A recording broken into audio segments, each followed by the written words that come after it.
যখন হইলো তো আমার বাসা থেকে বললো যে তুমি অ্যাকশন নাও। তো আমরা প্রথমে ভাবছি যে অ্যাকশন নিবো, পরে ভাবলাম যে ইয়াসিন যেহেতু ছোট, তো বাসার মাকেরা বললো যে ঠিক আছে তাহলে আপাতত যেহেতু মোটামুটি এই জিনিসটা থামছে তুমি আর কিছু বইলো না, যে সেভাবেই থাকুক। তো আমরা আর অ্যাকশনে যাই নাই, ও যেগুলো বলছে ও ফেসবুক লাইভে তো ওইভাবেই থাকলো। তো যখন ওই যে সেম কাজটা ওরা আবার শুরু করলো আবার ওই মিরপুরে, তখন আমাদের উদ্দেশ্য ছিল যে একসাথে হয়ে ওদের ঠান্ডা মাথায় মিউচুয়াল করবো যে তুমি তোমাদের মধ্যে থাকো, দরকার এমন কাদা ছোড়াছুড়ি করলে হয়তো তোমার দিনগুলো খারাপ যাবে, আমাদের দিনগুলো খারাপ যাবে, মানুষ তোমাকে খারাপ বলবে, আমাদেরও খারাপ হবে।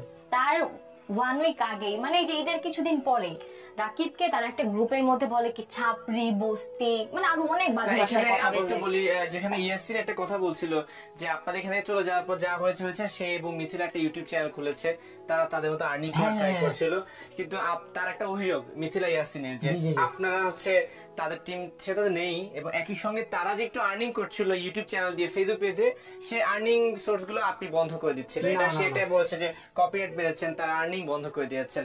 এই কারণে তারা আরো বেশি ক্ষিপ্ত হয়েছে যে আমি তো কিছু করে খেতে হবে, কিছু ইনকাম করতে হবে, এটা একটা তারা বলেছে। তাকে ওয়ার্নিং দেওয়া হয়েছে অনেকবার। ইউটিউবের একটা নিয়ম আছে যে আপনার চ্যানেলে যে ভিডিওটা থাকবে সেই চ্যানেলের ভিডিও যদি আমি অন্য চ্যানেলে পোস্ট করি হয়তো দুজনের চ্যানেলই সমস্যা হতে পারে, কারণ ডাবল ভিডিও হলে। তো অলরেডি আমাদের 2-3টা চ্যানেলে সমস্যা হয়েছে, ওর চ্যানেল হয়েছে, জীবনের চ্যানেল হয়েছে, ওদের আর্নিং কিন্তু হয় না ইউটিউব দিয়ে। তো এখন 2-1 দিনে সর্ট আউট করছি আমরা, এতদিন 3 মাস ওদের আর্নিং ছিল না। তো ইয়াসিনকে বলা হয় যে ইয়াসিন, আমি বলি নাই, আমার যে ও যে কোম্পানি আন্ডারে ছিল সেই কোম্পানি থেকে ফোন দেওয়া হয় যে ইয়াসিন এরকম তুমি কন্টেন্টগুলো ডিলিট করে দাও, যেগুলো রাকিব ভাই চ্যানেলের ভিডিওগুলো তুমি আপলোড করছো ওগুলো ডিলিট করে দাও। ও বলে কি যে না আমি কেন ডিলিট করবো, সেই ভিডিও আমি মোবাইল ধরছি না, আমি ক্যামেরা শুট করে দিছি না, ভিডিও আমার। তো আমাদের ওই কোম্পানি থেকে বললো তোমাকে কি তারা এটার জন্য পে করে না, স্যালারি দেয় নাই? বলছে না কোনো স্যালারি দেয় না। স্যালারি দিলে স্যালারি গুলো কোথায় বলো, তুমি চোখেই দেখলাম না। আমার কথা হচ্ছে আমার কাছে তো প্রতি মাসে যে স্যালারি দিতাম সেটা ডকুমেন্টস আছে, তার পাশাপাশি তাদের কয়েকটা ভিডিওতে দেখবেন কিন্তু তারা বলছে আমি তাদের একটা স্যালারি দিতাম। তো আমি যদি স্যালারি না দিতাম তাদের মুখে এই কথাটা কিভাবে আসলো? তাদের এক মুখে দেখবেন কয়েক রকমের কথা। তো তারা কন্টেন্ট গুলো ডিলিট করলো না, একের পর এক এরকম করে যাচ্ছিল মিথ্যাচার। তো আমার কথা হচ্ছে আমার ওয়াইফকে নিয়ে এত বাজে বাজে কথা বলবে, আমি কি তাকে এভাবে ছেড়ে দিব? মানে আসলে তখন থেকেই আরো বেশি এটা হয়েছে, এবং এই জন্য আপনি তার চ্যানেলের বিরুদ্ধে একটা অ্যাকশন নিয়েছেন। আমি একটা অ্যাকশন নিয়েছি যাতে সে আইসা পরিবারের সাথে একটা মিউচুয়ালে আসে বা সরি বলে বা যেভাবে হোক, তাহলে আমি তার স্ট্রাইকগুলো ব্যাক নিয়ে নিব। আচ্ছা এটা না করে সে আরো বাজে বাজে ভাষায় আমাদেরকে একদম ওপেনলি লাইভে এসে হুমকি দিছে আমার হাজবেন্ডকে। এটা তো লাইভ দেখছেন, লাইভের পাশাপাশি আমাদের আত্মীয় স্বজনদেরও ফোন দিয়ে গালাগালি করতেছিল, যে জায়গায় মিউচুয়াল করবে, মিউচুয়াল না করে আরো গালাগালি করতেছিল। আচ্ছা ঠিক আছে, এখন আমি একটু বলতে চাই, কারণ অনেক কথা বলেন, আসলে অনেক কথা হয়ে যায়। এখন তো মামলাও হয়ে গেছে, আপনারাও আসামি হয়েছেন আমি যদি বলতে পারি, এবং আপনাকেও আসামি করা হয়েছে আগের একটি মামলায়। এখন তো এটা বড় হয়ে যাচ্ছে, সলিউশন কোথায় আসলে আপনাদের পক্ষ থেকে? এখন আমি যেটা বলি, ইয়াসিন আমার নামে বর্তমানে একটা মিথ্যা অভিযোগ করেছে, মামলা না মিথ্যা অভিযোগ। মিথ্যা অভিযোগটা কি? সে বলছে আমি নাকি তার চ্যানেলে ফেক স্ট্রাইক মারছি। আমি তার চ্যানেলে কোনো ফেক স্ট্রাইক দিই, আমি তাকে লিগ্যাল স্ট্রাইক দিছি। ইউটিউব এতটা বোকা না, আমি যদি কাউকে ফেক স্ট্রাইক দিই, ফেক স্ট্রাইকের কারণে কি তার চ্যানেল সাসপেন্ড হয়ে যাবে? তাহলে তো আমার চ্যানেল একটু পরপরই সাসপেন্ড হইতো। আপনার মতে কি ইউটিউব কি এতটাই বোকা? আচ্ছা ঠিক আছে, এখন আমাদের আসলে যে বড় তার উপরে আসলে দোষটা একটু বেশি আসে, যেহেতু আপনার ইউটিউব চ্যানেলে অনেক সাবস্ক্রাইবার এবং আপনাকে অনেকেই চিনে, হয়তো এই জন্য আপনার কাঁধে দোষের পাল্লাটাও বেশি আসে, কারণ আপনার বিরুদ্ধে অভিযোগ আরো আছে। আপনি যদি অনুমতি দেন আমি একটা ছোট্ট ক্লিপস আপনাকে দেখাতে পারি। আমাদের কাছে একটা ভিডিও এসেছে আপনার এখানে, সেটা বলা হচ্ছে এরকম যে মানে যখনই কেউ আপনার টিম থেকে চলে যায় বা সমস্যা হয়, তখনই হচ্ছে আপনি হয়তো তাদেরকে একটু টর্চার করবা সামথিং কিছু, একটা কিছু ক্লিপস আমাদের কাছে এসেছে, আমাদের সময় টিভির কাছে। এখানে পুরো ভিডিওটা নেই, তবে এই ধরনের ভিডিওগুলো নিয়ে আসলে এইটা হচ্ছে আরো 2 থেকে 3 বছর আগের একটা ক্লিপ। আপনি দেখবেন যারা আমার টিম ছেড়ে গেছে তাদেরকে আমি বের করেছি, দেখে তারা নিজের থেকে গেছে। আর তারা যাওয়ার পর তারা সোশ্যাল মিডিয়ায় কি করে আপনারা জাস্ট দেখবেন। আমি কিন্তু তারা আমার টিম থেকে যাওয়ার পর কিন্তু আমি তাদের ব্যাপারে তেমন কথা বলি না বা আমি চুপ থাকি, বাট তারা যাওয়ার পর 1 দিন পর 2 দিন পর সব জায়গায় যায়, যে আমার নাম নিয়ে উল্টাপাল্টা কাজ করে। আর আপনি যে ক্লিপটা দেখেন এটা কিন্তু অনেক আগের, কারণ সে আমার ফ্যামিলি নিয়ে উল্টাপাল্টা কথা বলছে। আপনার ফ্যামিলি উল্টাপাল্টা কথা বললে আপনি তো একটু রাগ হবেন। আচ্ছা সেটা হচ্ছে যে অনেকেই তো মানে আপনি যেহেতু বাংলাদেশে অনেক সবচেয়ে বড় ইউটিউব কন্টেন্ট ক্রিয়েটর, প্রায় 1 কোটি 44 লাখ সাবস্ক্রাইবার, আরো অনেকেই আছে, কিন্তু মানে সবার মধ্যে একটা কেন জানি আপনাকে নিয়ে খুব রাগ আছে যে আপনার সঙ্গে আসলে অন্য কন্টেন্ট ক্রিয়েটরদের যেরকম একটা বন্ডিং আছে সে তুলনায় আপনার সঙ্গে দূরত্ব। অন্য কোনো কন্টেন্ট ক্রিয়েটরের সঙ্গে আপনার কোনো কথাবার্তা নেই, এমনকি এমন নাকি হয় যে দেখা হলে নাকি আপনি কথা বলেন না, আপনারা দূরে চলে যান, একটা ভাব নিয়ে অ্যাটিটিউড নিয়ে থাকেন, এইটা যদি একটু ক্লিয়ার করতে। প্রথমত বলি, আমার সামনাসামনি কিন্তু কারোর সাথে তেমন দেখা হয় না, কারণ আমি সবসময় নিজের কাজে ব্যস্ত থাকি। আমার কন্টেন্ট গুলো দেখবেন আমি সবসময় ফ্যামিলির সাথে থাকি, ফ্যামিলি নিয়ে টাইম স্পেন্ড করি, যতটুকু সময় পাই আমি কন্টেন্টের পিছনে সময় দিই। আর আমি একটু মানুষের সাথে একটু কম এসে দেখবেন যে আমার অত ফ্রেন্ড সার্কেল নাই, আমি খুব কম, তো বাইরের কন্টেন্ট ক্রিয়েটরের সাথে আমার ওইভাবে কমিউনিকেশন হয় নাই, এর জন্য ওদের সাথে আমার ওরকম বন্ডিং নাই। আর আমি যে বন্ডিং করবো ওই রাস্তাটা আমার তারা রাখে নাই, কারণ আপনার ব্যাপারে যদি কেউ উল্টাপাল্টা বলে তখন আর আপনার ইচ্ছা হবে না যে আমি তার সাথে কথা বলি, যেহেতু সেই পার্সনটা আপনাকে পছন্দ করতেছে না। তো এই কারণে আমার সাথে অন্যদের ওইভাবে কথা হয়নি। এখন আমার সাবস্ক্রাইবার, তো এটা সাবস্ক্রাইবার জিনিসটা এটা তো মানুষের ভালোবাসা, অনেক ইউটিউবারই তো আছে, ঠিক না?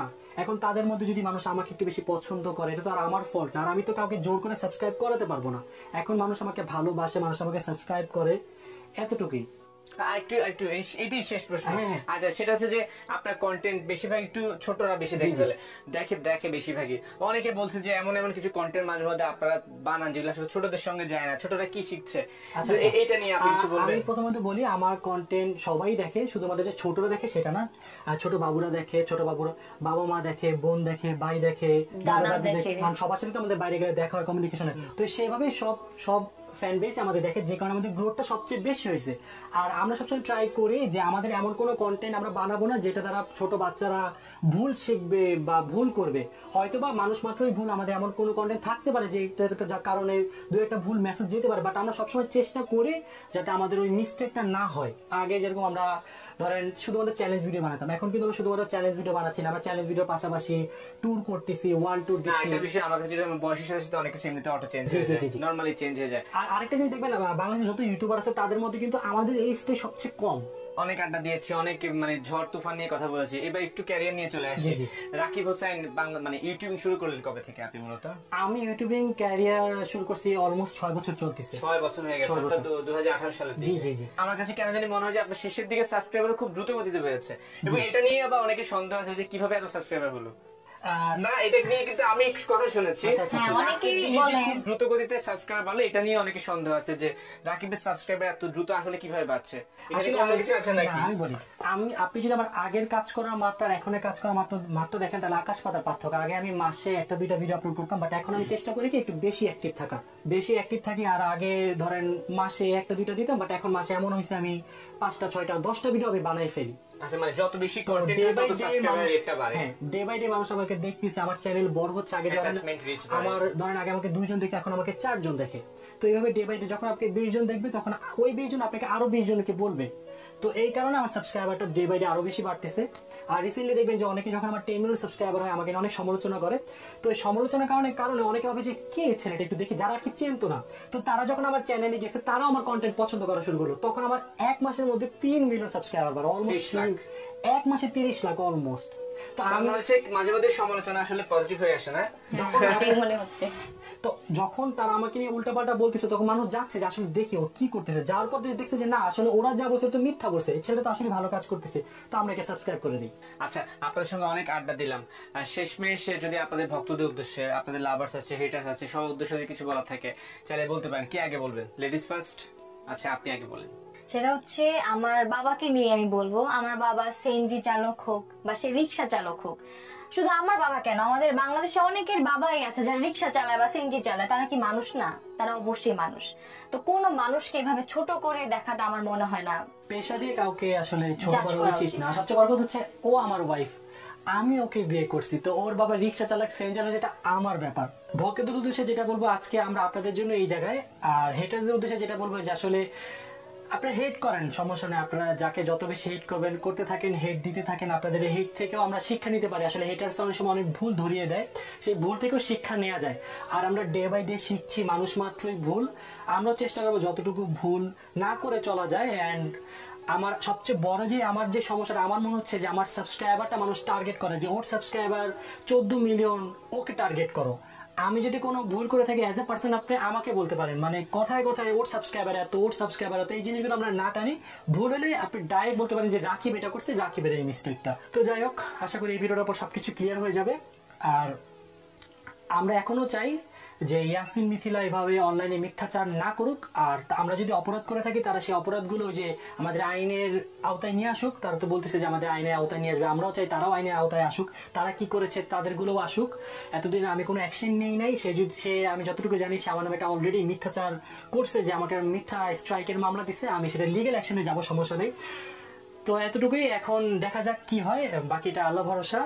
ওকে রাকিব ভাই, ভালো থাকবেন, আপনিও ভালো থাকবেন। আর দর্শক থেকে বলতে চাই, দর্শক এতক্ষণ কথা বলছিলাম কন্টেন্ট ক্রিয়েটর রাকিব হোসাইন এবং নুসরাত